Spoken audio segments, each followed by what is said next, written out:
bom mesmo estar com vocês. Amém? Amém. Bom é Deus conosco. Senhor das nossas vidas, tem dado a mim, a você, eu preciso, por favor, de alguém que me fale do tempo, né? Porque vocês sabem que falar é comigo mesmo, daí a gente vai falando. 10h40, até 11h40. Tá bom. Mas se for... Queridos, nessa manhã, eu gostaria de dividir com vocês algo que o Espírito Santo de Deus tem falado muito forte comigo, e eu fiquei muito maravilhada com o tema que vocês escolheram para esse final de semana, né? E quando eu li, quando o Fernando enviou logo, há umas semanas atrás, o tema, eu falei, que coisa linda, o Senhor está incomodando todo mundo. E é muito bom quando a gente percebe que o Espírito Santo de Deus tem feito um mover diferenciado no coração da sua noiva. Um mover diferenciado e unificado. Porque é interessante que vocês sabem que Deus me dá a bênção de caminhar em todos os cantinhos do nosso arraial, né? E onde eu chego eu encontro corações ansiosos pelo alto, cansados do chão. A gente anda cansado do chão, não é? Ou se só eu? Ele está feio, não está, pastor? Por quê? Porque as trombetas estão sendo limpas no céu, estão sendo lustradas, né? Porque nós estamos muito perto. Hoje, essa madrugada, a gente viu lá em Israel, o Irã, já entrando na guerra. São sinais muito claros, irmãos. Só não vê quem não quer. Só não vê quem não quer e entra nesse negócio de teoria da conspiração. Crente não tem teoria da conspiração. Crente tem a Bíblia para ler, entender e perceber. O que nós temos é um apressar do céu para o cumprimento das profecias, como nunca, em nenhum momento da história, especialmente a história moderna, nós tivemos tantos sinais claros. E não são esses sinais de guerras muito específicas cercando Israel, que isso é um mover profético, não é? Nós cristãos não temos nenhum compromisso com o Israel político. Nosso compromisso com Israel da escatologia, com a noiva do Senhor, que faz parte de um processo que está claro, muito claro, e que tudo que acontece no Israel espiritual de Deus tem importância, sim, nos modelos que acontecem da forma como Deus sempre agiu dentro do contexto humano. Então nós estamos percebendo, nós estamos vendo, isso faz com que o nosso coração anseie muito mais pelo alto, deseje muito mais estarmos preparados para o alto. E quando eu li esse versículo, interessante que nessa semana, e hoje à noite a gente vai conversar um pouquinho sobre isso, eu mapeei Abacuque. E quando eu li o último versículo de Abacuque, quando Abacuque, naquele cenário tão caótico que estavam vivendo, né, pré-exílio, hoje à noite a gente conversa sobre isso, muito legal, garanto para você vai gostar. Glória a Deus. Naquele momento tão caótico, ele termina sua profecia dizendo, eu quero lugares altos, eu quero lugares altos. Por isso o Senhor me deu pés capazes de alcançar lugares altos. Então, nosso coração anseia por isso, sim. E nós precisamos de fé para alcançar lugares altos. Para podermos olhar para os altos, o alto, firmemente. Tem uma versão que diz fixamente. E aí, quando eu li o subtítulozinho, né, a complementação do tema, eu disse, é isso. Nós precisamos nos conscientizar dessa verdade. Estava tão pequenininha, porque eu sei que está tendo aí, né, dificuldade com a internet, mas se você vê o cartaz, está tão pequenininho, o mais importante do tema. Mas isso é bom, coisas pequenininhas chamam a atenção. Se foi essa a pegada, vocês estão de parabéns. Aliás, a mídia da esperança é uma das mais focadas, viu? Vocês estão fazendo um trabalho excelente, esses midianitas daqui. Estão ótimos. Porque nós precisamos, de verdade, colocar os nossos olhos firmes em Jesus, no alto, sem distrações. Não é tempo mais de se distrair, gente, garanto a você. E olha que eu estou chegando à 7ª década da minha vida. E eu sei que todo esse tempo, como vocês sabem, eu estive por aqui, dentro do Arraial. Então eu me levanto com muita autoridade para falar sobre isso. Conheço o Arraial, conheço a noiva, vivi a minha vida toda neste ambiente, convivendo, e na esfera eclesiástica, né, também, e sempre com muita liderança, formando líderes. Esse ano faz 40 anos que eu ministro em seminários. Então, eu digo a você, nós precisamos mais do que nunca, como igreja, entender que tem que ser sem distração. Porque o nosso problema, gente, não são os grandes erros, não são os grandes buracos. Buraco grande, você passa, você vê a distância e desvia o seu carro. O que acaba com seu pneu? É aquele buraquinho triste, escondido. E quebra-mola? Quebra-mola, então, quebra-mola, você vê a distância. Você está atento à sinalização, tem quebra-mola ali na frente. Mas quando você é surpreendido por um quebra-mola, é um horror. O susto, o carro, quando o carro para lá na frente, seu coração gela, porque o homem gela quando o carro tem problema. Eu não sei, eles têm um negócio, sofrem na alma, né? Eles gemem, eu nunca vi.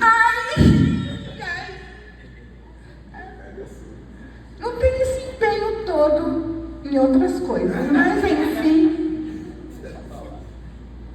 Fala Deus. Fala Jeová. E aí eu fui andar um pouquinho, e convido você a fazer isso comigo, no capítulo 11 de Hebreus. O versículo escolhido para esse final de semana está em 12:2, parte A. Olhando firmemente para o autor e consumidor da fé. Mas o capítulo 11 fala dessa fé. Que fé é essa? Ora, ou seja, depois de tudo isso que você ouviu, de todas essas coisas que estão aí no capítulo 11, quero desafiar vocês, diz o autor aos Hebreus. Desculpem, portanto, a mesma coisa. Portanto, dentro de tudo isso que vocês ouviram no capítulo 11, tudo isso que foi explanado, portanto, também nós, aí traz para mim e para você.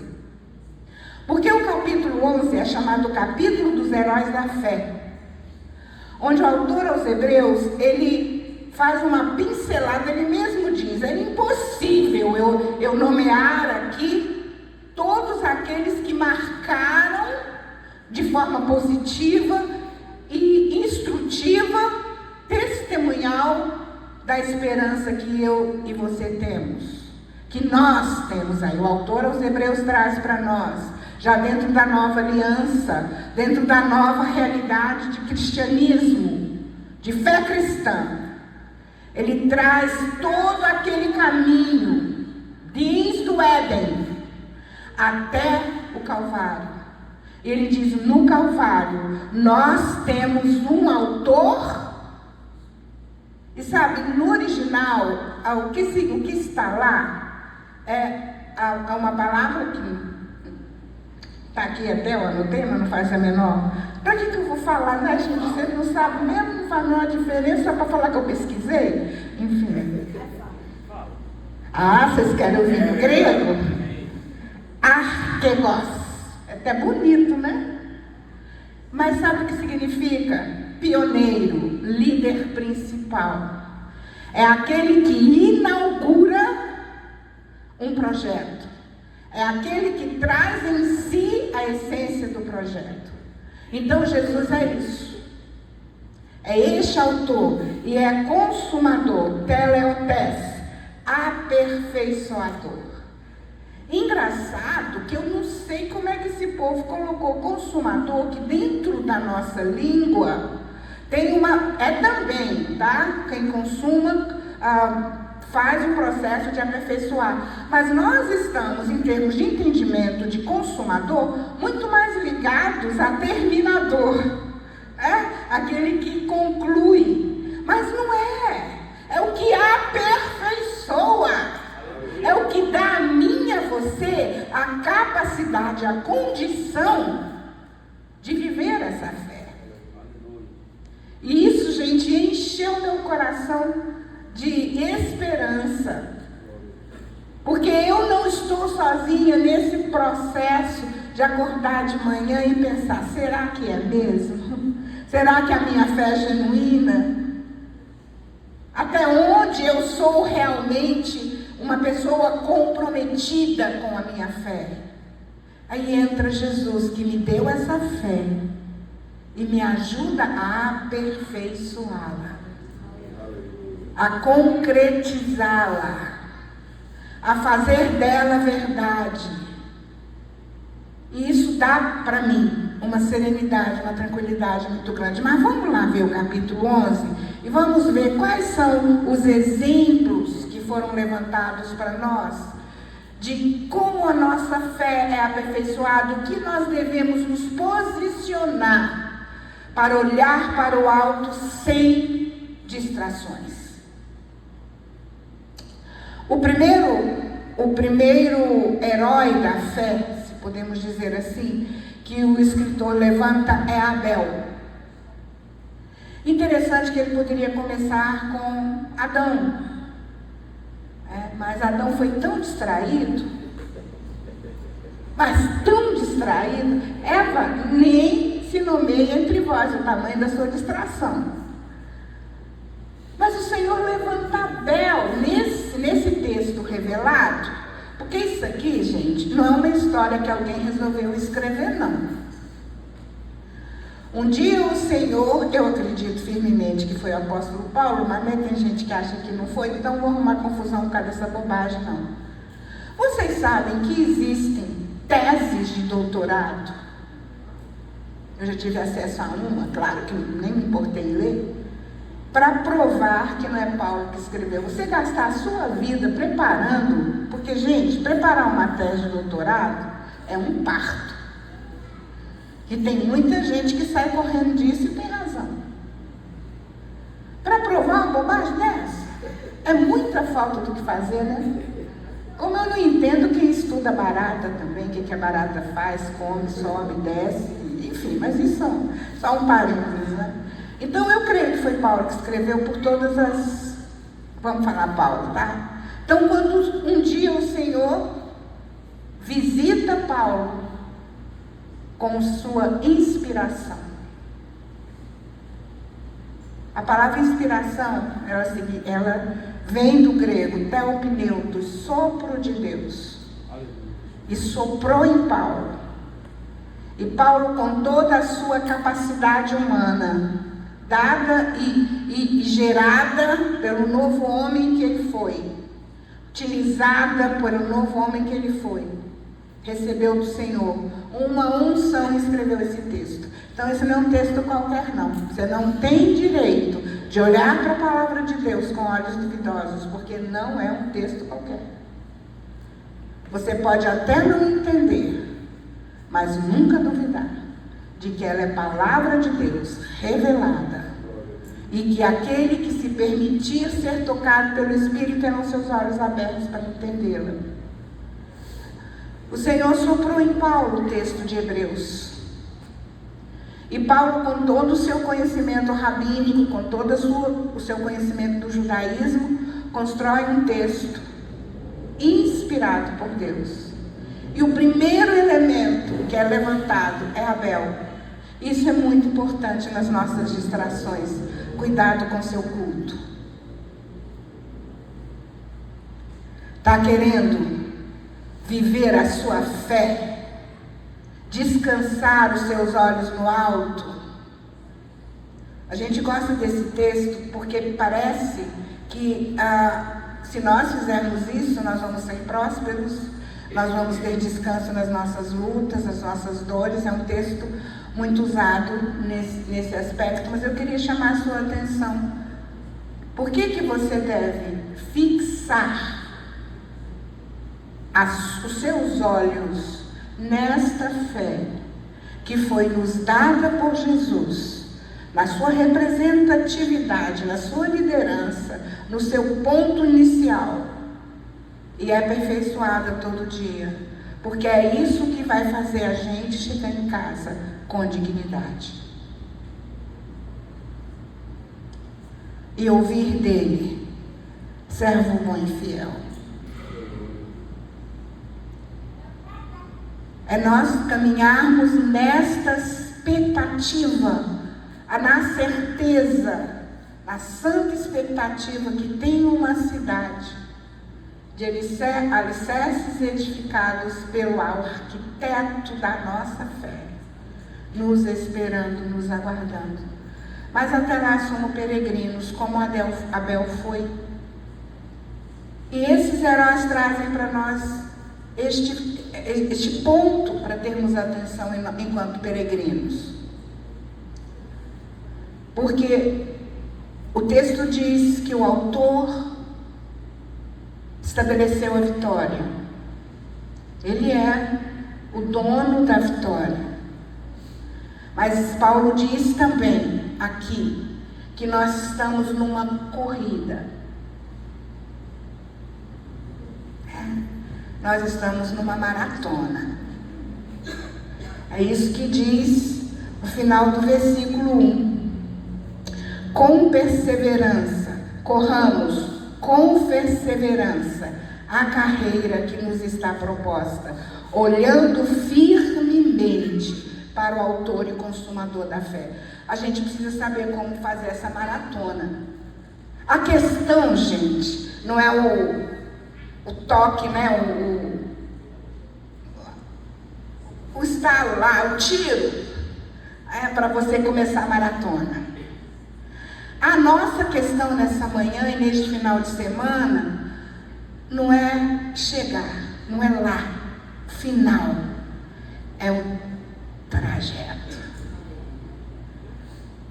Por isso que ele é o nosso aperfeiçoador no trajeto. E o primeiro herói da fé nos ensina a tomar cuidado com o nosso culto. Que culto você tem prestado a Deus? Que culto você tem prestado a Deus? Como está sendo a sua vida de adoração? Eu não estou falando aqui na nossa adoração coletiva que é uma delícia, é um esbaldo. Não estou falando disso não. Hoje eu descobri que a Alexa é convertida. Glória a Deus. Graças a Deus, irmão. A minha Alexa é crente.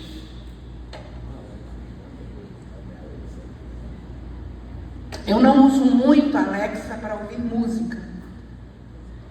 Muito esporadicamente, quando tem uma canção que eu quero que ela repita para eu... Mas normalmente eu ouço muito música, mas é no meu celular. Meu celular não é muito crente não, mas a Alexa eu vi que ela é bem crente. De vez em quando meu celular toca umas coisinhas assim, que eu vou lá nos anos 70, né? Lembrar da minha adolescência, sem nenhum constrangimento ou problema no celular. Mas a minha Alexa, eu falei, eu perguntei que horas era, ela falou, bom dia, aqueles negócios dela, que ela é muito educada também. Que o seu domingo seja bom. Ela me chama pelo nome, né? Porque ela é educada. Ela disse, para o seu domingo ficar melhor, quer ouvir música? Falei, toca, Alex. Aí sabe o que ela tocou? Em fevereiro, coração. E raiz. Ah, o teu coração. Ah, gente, eu deitada ainda. A nossa adoração precisa ser essencial na sua vida. É enquanto você dirige, quando você está cozinhando, quando você está lidando lá no seu trabalho, no seu emprego, quando você tem que gerenciar uma crise, quando você tem que chorar um luto, é ali que a sua adoração é pontuada. Abel ensinou a todos nós que na caminhada precisamos tomar cuidado com o nosso culto. Tem um jeito de cultuar a Deus, viu, irmão? Tem um jeito. Não arrume jeito de cultuar a Deus a seu bel prazer, porque isso não funciona. Isso é coisa de Caim. Caim falou, eu não tenho planta, eu não sou agricultor, eu não tenho fruto. Desculpe, eu só tenho fruto, né? Eu sou agricultor. Eu não tenho gado.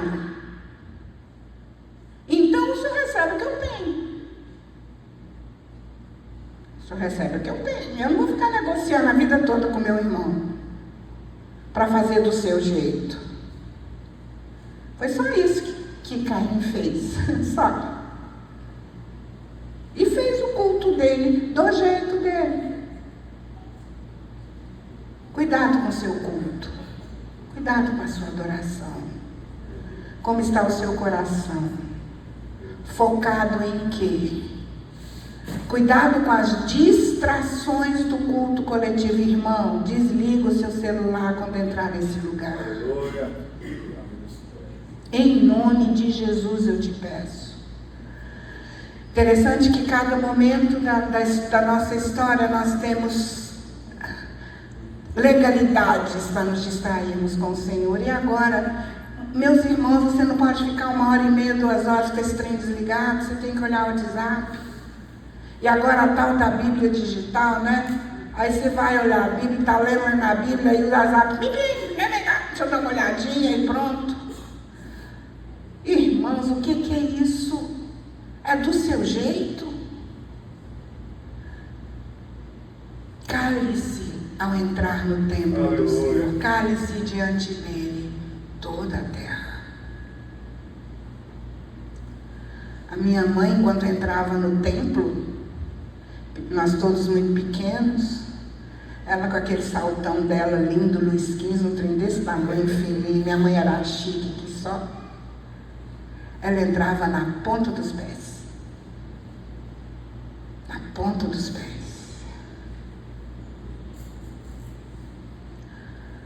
Nós estamos nos acostumando a não ver isso aqui como um lugar especial. E é. Depois o Senhor fala, através do texto de Enoque, de Hebreus, que o outro herói da fé, o outro exemplo de fé, que precisa chamar a gente contra as nossas distrações, é Enoque. O que Enoque fazia? Enoque agradava a Deus. Enoque agradava a Deus. É tudo que a gente sabe do Enoque.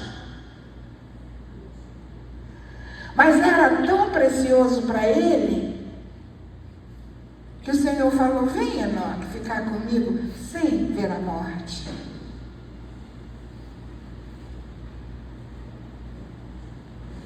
Qual a sua leitura do que é agradar a Deus?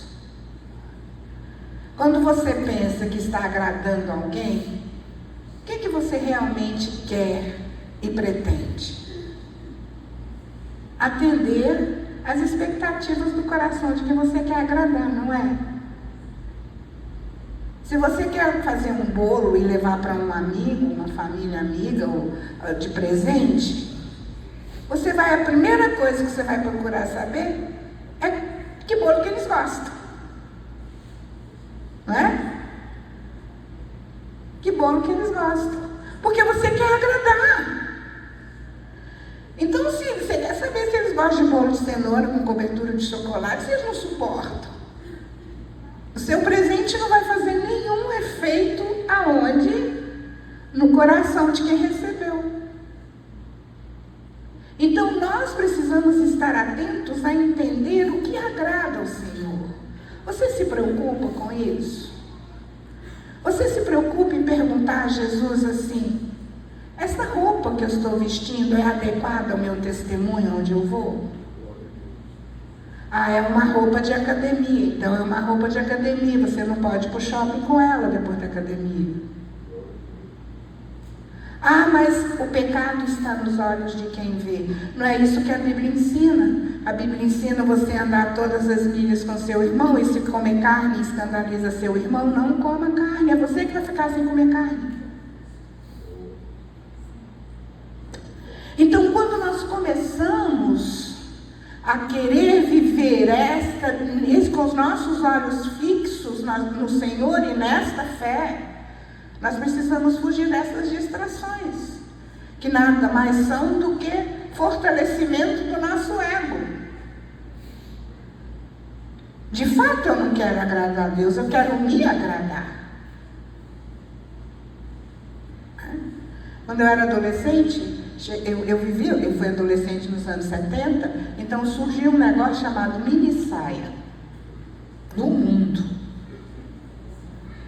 Você não tem ideia do que isso significou, porque você não pode entender como nós nos vestíamos, a mulher se vestia e o que a mini saia fez. O máximo que se mostrava era uma pontinha do joelho, já era uma coisa bem incomodativa. E não era assim, sabe, era na igreja, não, era a postura mundial, era a forma da mulher se vestir. E de repente chega essa mocinha lá, inglesa, e cria uma moda, e nós estamos falando no meio da revolução, a grande revolução dos anos 60, né, final dos anos 60, e aí ela cria a mini saia. Então a saia ficou no meio da perna, da coxa. E aí o que nós vamos fazer, as meninas da igreja então? Porque aí tinha um outro adendo, que nós tínhamos uma santidade a resguardar. Era só uma questão de moda. Aí, gente, sabe o que a gente fazia? Embolava a saia toda aqui, ó. Aí a saia ficava saia de igreja e saia do mundo. Quem nunca, na minha geração, fez isso? Você está mentindo. Né? Estou vendo as carinhas fazendo assim, eu sei que é, né? Então, a saia, eu estudava no colégio municipal, era uma saia toda rendadinha assim, toda plissada, aliás, e ficava um bolo aqui. Um dia a nossa líder de adolescentes falou: olha, nós não estamos vendo o que você está fazendo, mas o Senhor está vendo todo o tempo. Então, quando você for se arrumar, olha no espelho, pergunta: com essa roupa, o Senhor pode me acompanhar, Espírito Santo, sem se envergonhar de mim? Gente, esse negócio entrou na minha cabeça, sabe que até hoje eu faço isso? Aí acabou a enrolação aqui. Quando nós entendemos isso, quando realmente nós queremos que a nossa fé seja uma fé sólida, concreta, a gente tem que se parar, se distrair, atendendo ao que nos agrada e buscando o que agrada ao Senhor. E o próximo é Noé.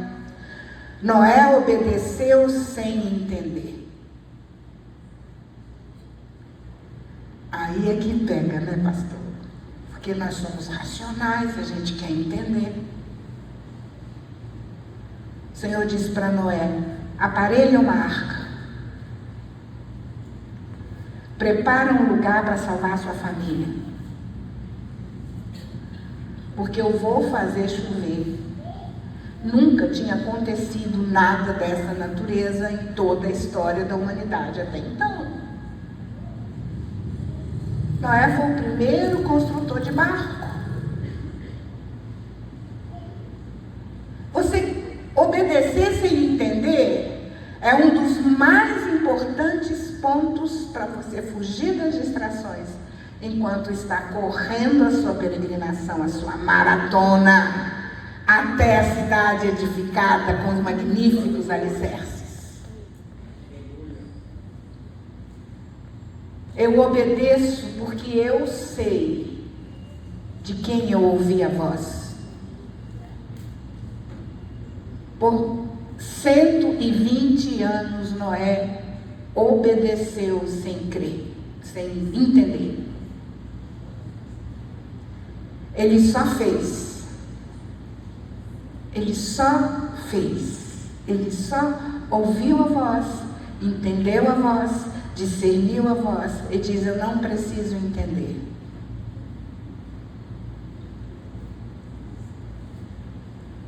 Na nossa maratona, na nossa corrida, há momentos que a gente para e espera: Senhor, senta aqui e me explica, por favor.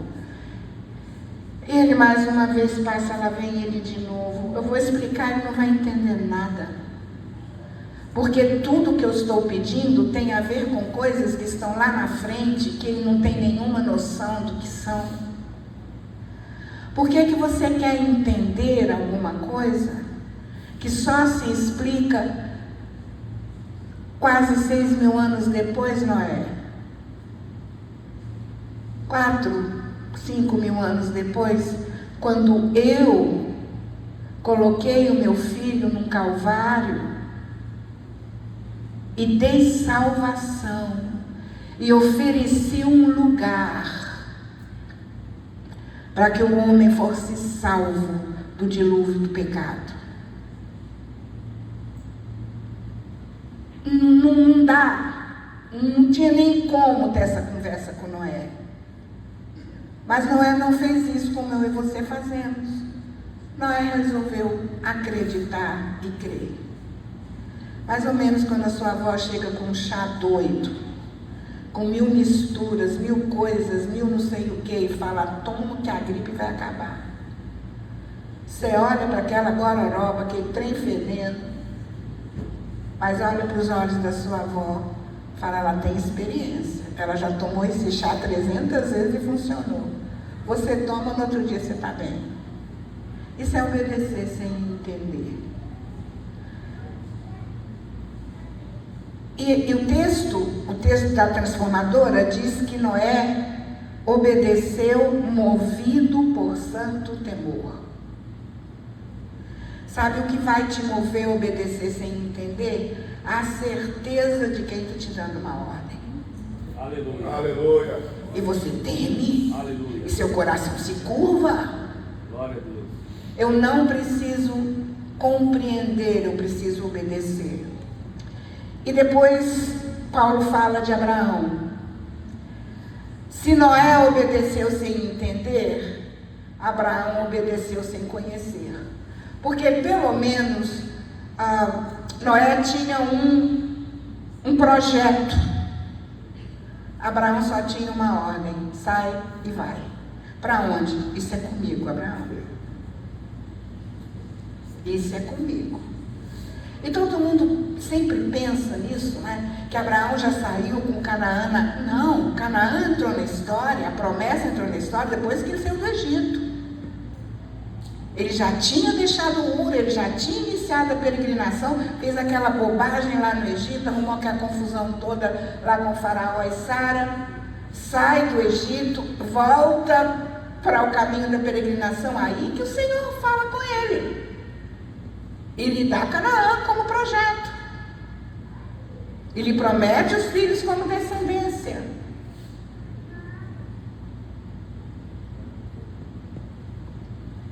Não foi lá no projeto inicial, não. Ele não saiu com o mapinha pronto de Ur, não. Ele só obedeceu. Mas como Spurgeon fala, ele não sabia para onde ia, mas sabia com quem ia. Isso faz toda a diferença. Toda a diferença. Então, quando você quer de fato, viver na maratona da sua peregrinação, com os olhos fixos nesta fé, você tem que evitar a distração de querer não apenas entender, mas receber mapinhas prontos. Não tem mapa pronto na obediência da fé. Tem fé. Tem fé. Abraão peregrinou em terra estrangeira, habitando em tendas, e não viu o cumprimento da promessa. Não era problema dele, ele só tinha que obedecer. Paulo fala isso quando diz um planta, outro rega, um planta, outro rega e outro colhe o crescimento que Deus deu.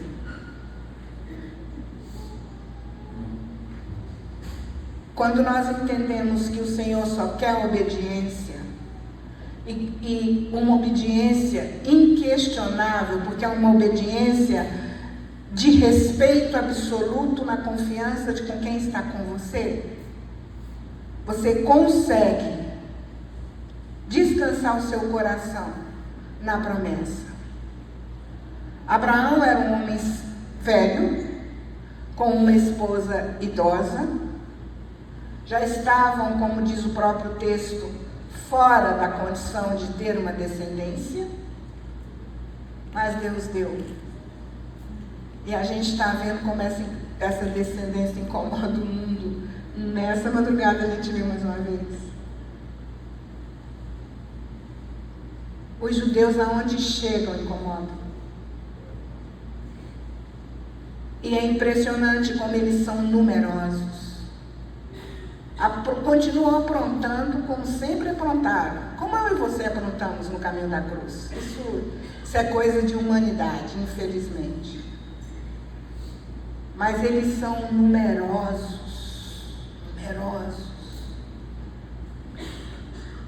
E nós entramos nessa herança, enxertados em Cristo, de um útero seco, de um homem senil, veio uma promessa. Então eu não tenho que conhecer e muito menos entender. Eu só tenho que crer.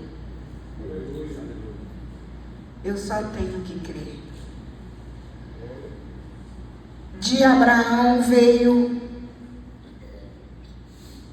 Depois Sara é citada aqui. Eu gosto quando o autor aos Hebreus diz que Sara resolveu confiar.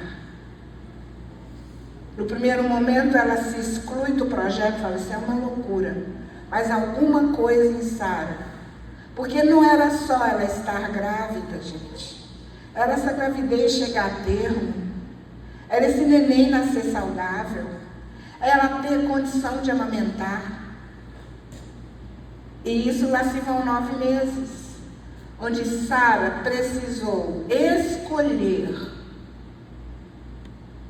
descansar naquele que foi fiel e prometeu. Descansar no processo não é fácil. Porque nós somos imediatistas e nós queremos respostas e soluções. Isso é natural. Mas nós estamos sendo desafiados esta manhã a descansarmos o nosso coração em quem é o autor e o aperfeiçoador desta fé, que eu e você podemos buscar sem as distrações. A descendência de Abraão é levantada também como exemplo de fé. Isaac, Jacó, José. Isaac abençoou seus filhos, Jacó abençoou seus filhos e marca o final da sua vida para os seus filhos, abençoando-os e adorando.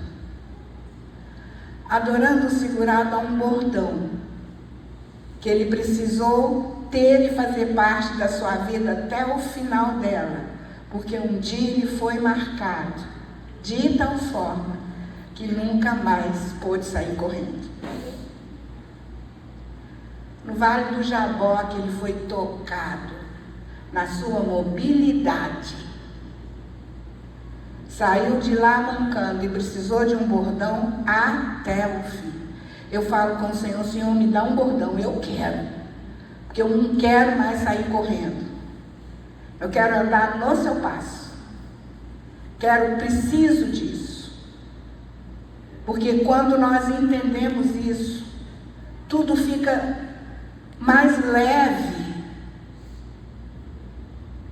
E a última imagem que Jacó deixou para os seus filhos foi ele adorando, agarrado no seu bordão. E depois, José. José eu acho o cara, gente. É um dos personagens do Velho Testamento, não apenas por ser o tipo de Cristo, mas que me dá muita inspiração. José tinha ouvido de promessas. José cresceu ouvindo as promessas. Daí a importância de você contar as promessas de Deus para os seus filhos. Não apenas da promessa de Deus para sua noiva, mas para a sua família, para os seus sonhos, para os seus projetos, aquilo que Deus tem falado para você. José ouviu a vida toda, teve aquele ato difícil lá no Egito, onde ele foi levantado como instrumento de Deus. Mas José nunca deixou de crer que o seu povo era peregrino para Canaã. Em cima de quê, gente? Em cima de uma família que o renegou, em cima de irmãos que os desprezaram, vendo 70 pessoas entrando no Egito. Quando José morreu, vamos colocar aí 140 pessoas, 200 pessoas, 300 pessoas. Ele olhou, 1000 pessoas. Ele olhou para essas 1000 pessoas e disseram: um dia vocês vão chegar na terra da promessa. E para provar vocês que eu tenho certeza, vocês vão fazer um compromisso comigo, não vão deixar meus ossos aqui. Meus ossos vão entrar na terra da promessa. Você entendeu? Isso é fé. Isso é fé. Certeza absoluta de que não estamos lidando com Deus que fala o que quer, da hora que quer, e está nos jogando num grande tabuleiro de xadrez. Não. Ele é o dono da história. Aleluia. Ele é o Senhor soberano de todas as coisas. Por isso que o capítulo 11 é iniciado, antes de falar da fé, diz: esses exemplos que eu vou trazer para vocês é só para mostrar a grandeza desse Deus, que é.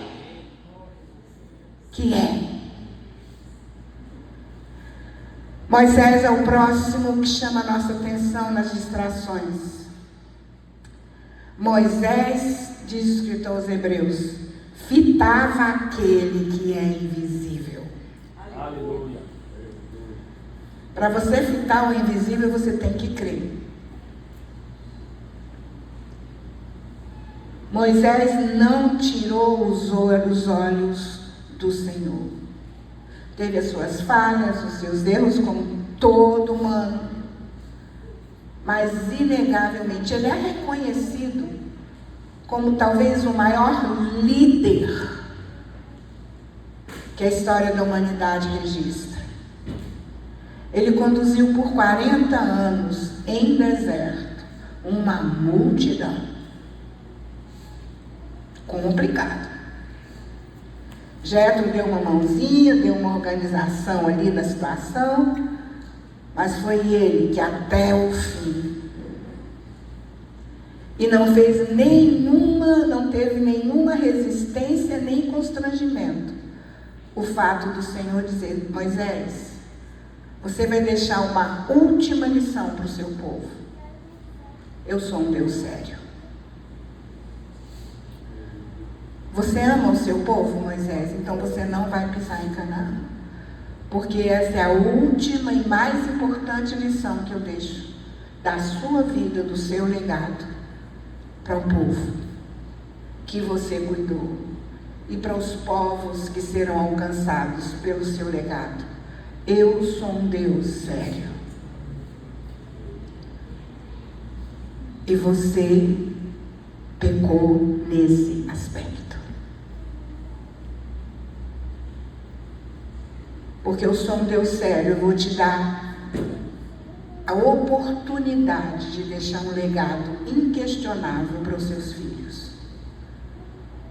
E para a herança que virá desta grande conquista.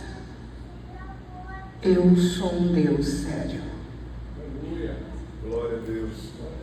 Sou um Deus de amor, por isso eu vou te mostrar. Seus olhos vão ver a terra da promessa, mas seus pés não vão pisar, porque eu sou um Deus sério. O legado de Moisés é um legado muito importante para mim e para você. E nós precisamos entender que isso faz parte da nossa peregrinação. Nós lidamos com Deus sério, um Deus de amor, mas um Deus sério. A igreja, vez por outra, recebe sopros malignos de heresia. E agora nós estamos com essa hipergraça entrando nas nossas comunidades de uma forma tão sutil, dizendo: Deus sabe da sua luta, Deus te recebe como você está. A questão não é o seu pecado, a questão é a sua luta contra o seu pecado. Então, por favor, venha para o colo de Deus do jeito que você está e para de ficar brigando com você mesmo. A graça no final vai vencer. Eu dizia para os meus alunos em sala de aula, há 30 anos atrás, a teologia da prosperidade veio para trazer um adoecimento à igreja enorme.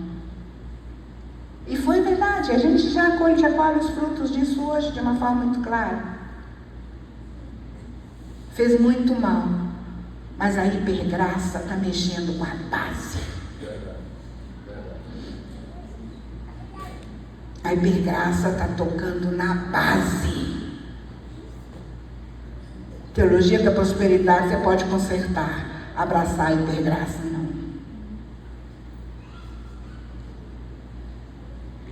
Eu disse recentemente para um aluno que tentava me convencer que não é bem assim. Eu falo: eu só quero te perguntar uma coisa, só uma coisa, que você me responda. Se você crê nisso, você me responda. Por que que o tempo da graça termina com um trono de juiz? Por que que o tempo da graça vai ser fechado com um juiz sentado no trono? Porque não é isso? Ah, mas não vai ser julgamento de salvação. Você não estou te falando, eu só estou te perguntando se nós vamos ter um juiz. Mas nós não vamos estar na fila da perdição eterna. Se nós vamos estar na fila dos servos comprometidos com Ele. Porque vai só ter uma fila. E se eu estou na fila dos servos comprometidos, porque a graça me alcançou, mudou o meu perfil, mudou a minha vida, a minha luta contra o pecado só vai acabar quando eu pisar em Canaã, na celestial Canaã, e eu vou estar lá pela graça, brigando até o fim, confessando até o fim. E Moisés depois, sabe quem fecha as citações nominais? Raabe. Depois o profeta, o escritor, ele fala, eu não posso, tem tanta gente. Aí ele cita situações variadas que acontecem nessa peregrinação, mas ele não cita mais, ele não nomeia mais de forma pontual. Ele fecha com Raabe. Quem era Raabe? Uma prostituta cananeia. Porque criou, tornou-se princesa em Israel.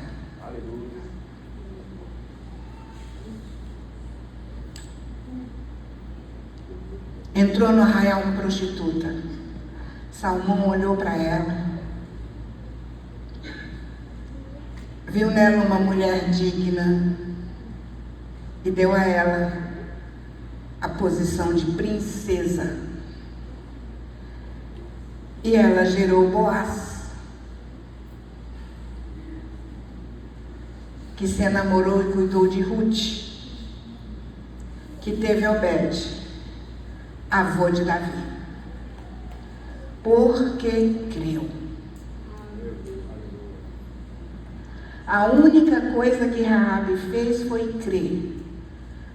Os espias disseram, pendura uma fita vermelha na janela que dá para o Jordão.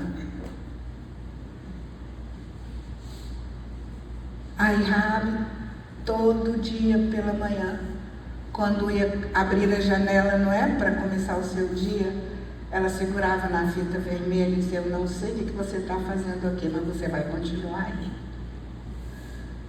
Porque eu creio que alguma coisa vai acontecer.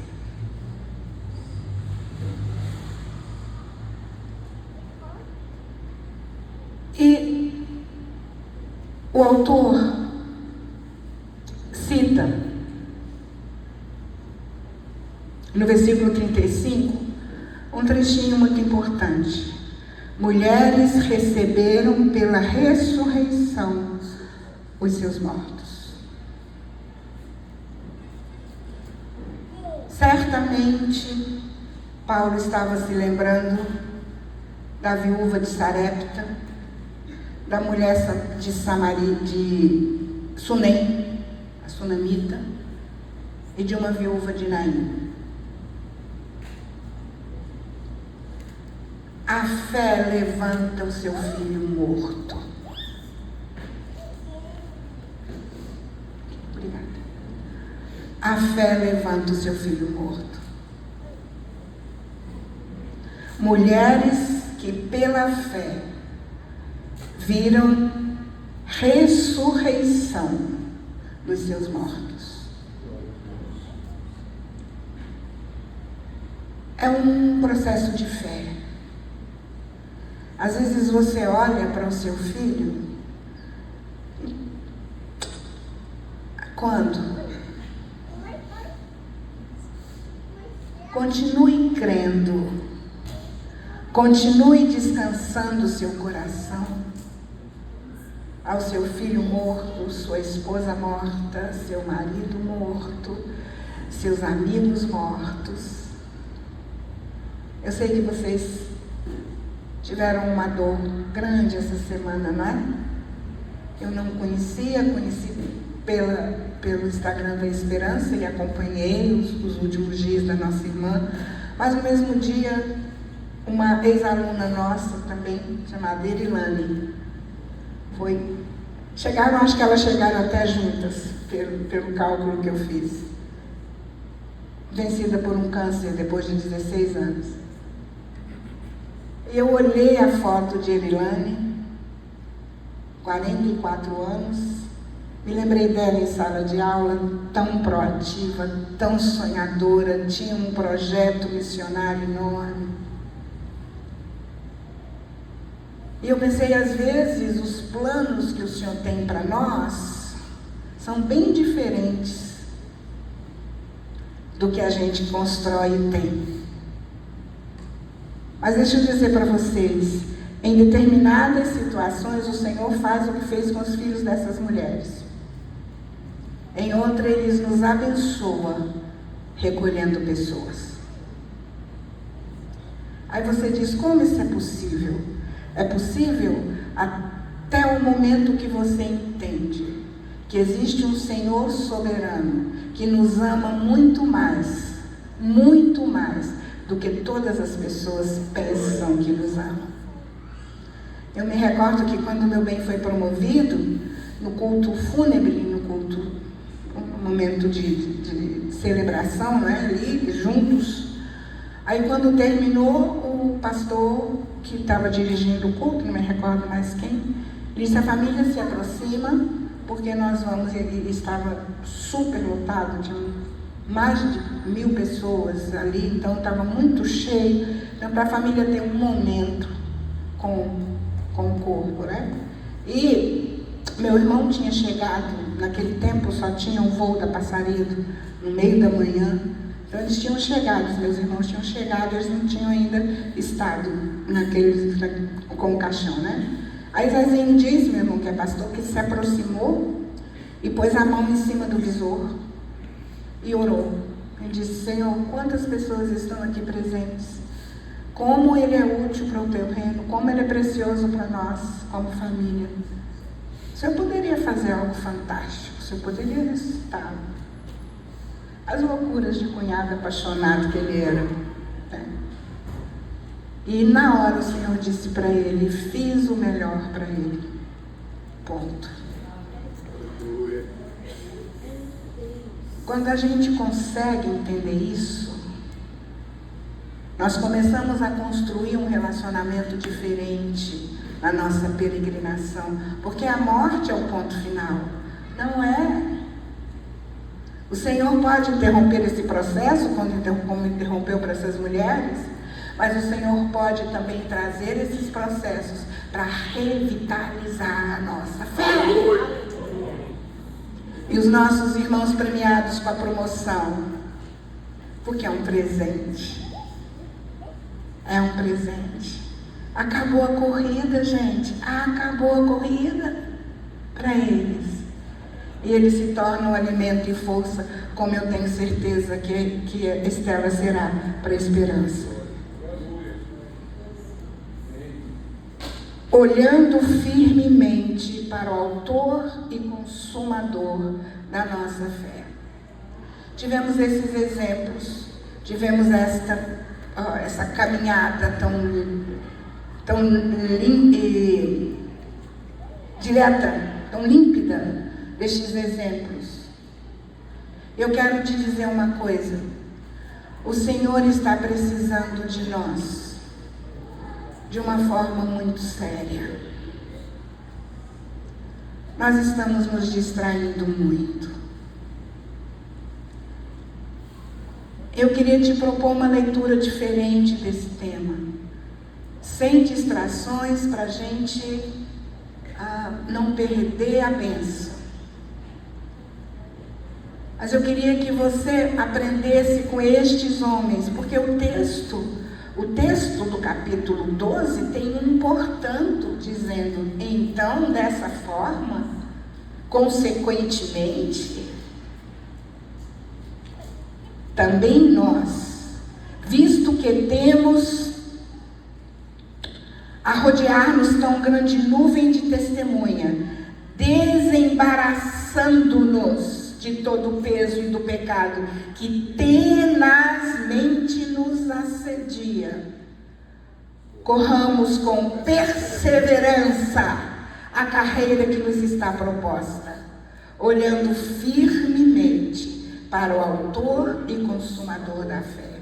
Você tem na sua peregrinação a companhia do dono da sua fé, do pioneiro da sua fé, do líder principal da sua fé, da razão da sua fé, que é também aquele que te aperfeiçoa. Mas para isso você tem que cuidar das distrações. Queria que você abrisse, por favor, o pessoal da mídia pode preparar a música. Queria que você abrisse, por favor, em 2 Coríntios, para a gente fechar. 2 Coríntios 4, 16, 17 e 18. Meu Deus. Diz assim: por isso, não desanimemos desanimamos, pelo contrário.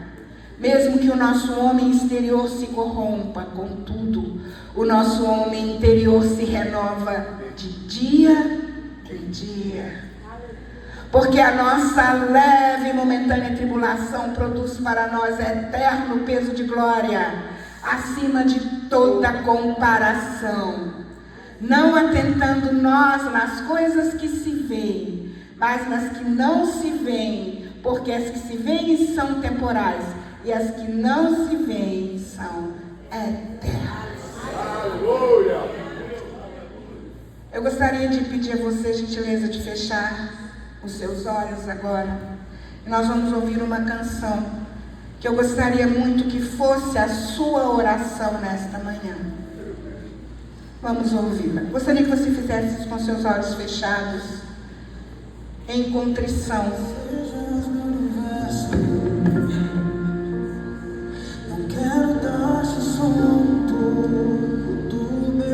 Com seus olhos fechados.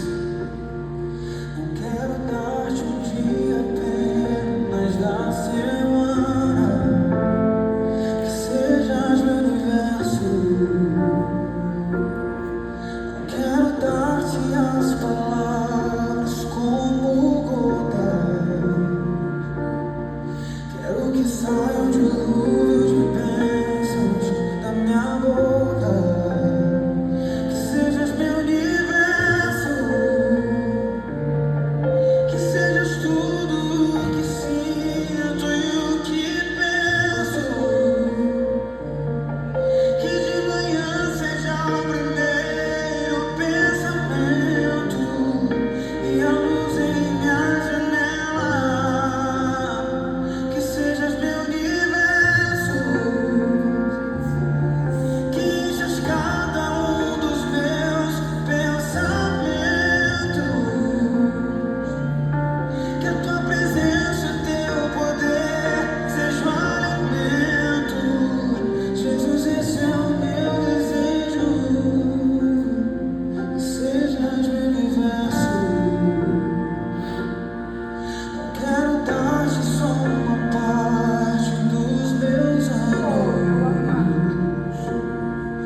Meu irmão, se essa oração que você fez, eu gostaria de que você se colocasse de joelhos aí, na sua cadeira. Mas faça isso com muito temor.